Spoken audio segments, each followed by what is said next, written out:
Olá a todos e muito obrigado, Bernardo Gomes, por esse seu comentário. Isso são suposições sem base histórica alguma.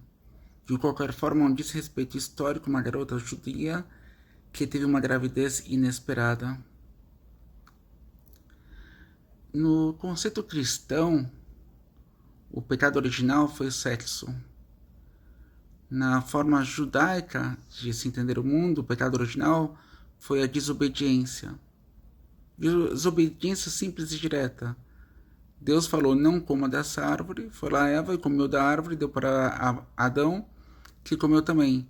Ou seja, não tem nada a ver com sexo, e inclusive sexo da forma correta, com a sua esposa, no período certo, depois de um banho ritual, que é feito em água de chuva, é inclusive um ato de santidade.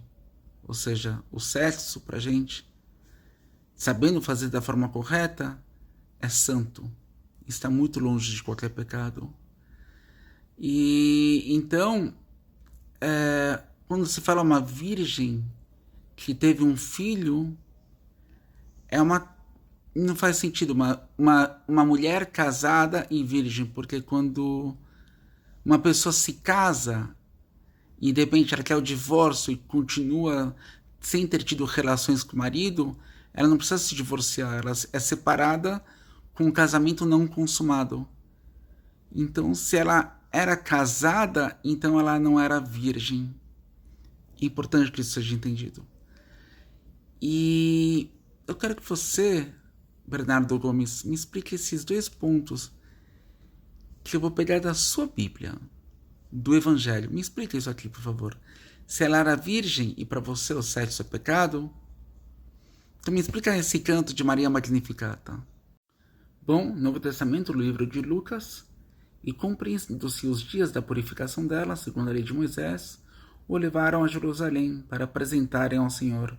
Segundo o que está escrito na lei do Senhor, todo macho primogênito será consagrado ao Senhor, e para darem a oferta segundo o disposto da lei do Senhor, um par de rolas e 2 pombinhos.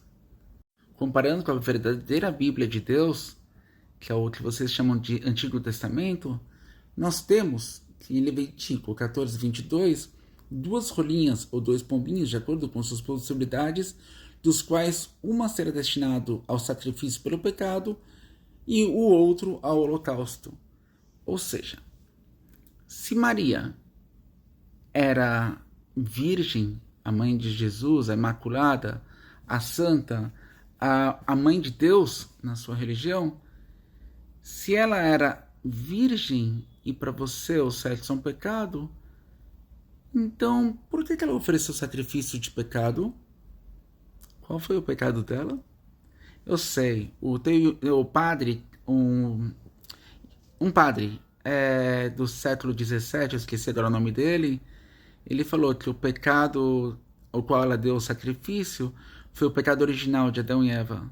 Mas vale lembrar que Maria, Jesus, José eram todos judeus. E para nós o sexo não é pecado. Então o pecado não é esse. Não se refere ao pecado original. Mas ela era virgem, mas ela deu um sacrifício de pecado. Por que ela fez esse sacrifício? Responde aí se você conseguir. E uma garota judia que teve uma gravidez inesperada? Como assim? Uma mulher casada que teve uma gravidez inesperada? Estranho. Eu não entendo essa lógica. Seja como for, muito obrigado. E eu sei que vai ter muitos comentários. E eu vou ter satisfação em ler cada um. Porque eu realmente quero uma resposta. Obrigado.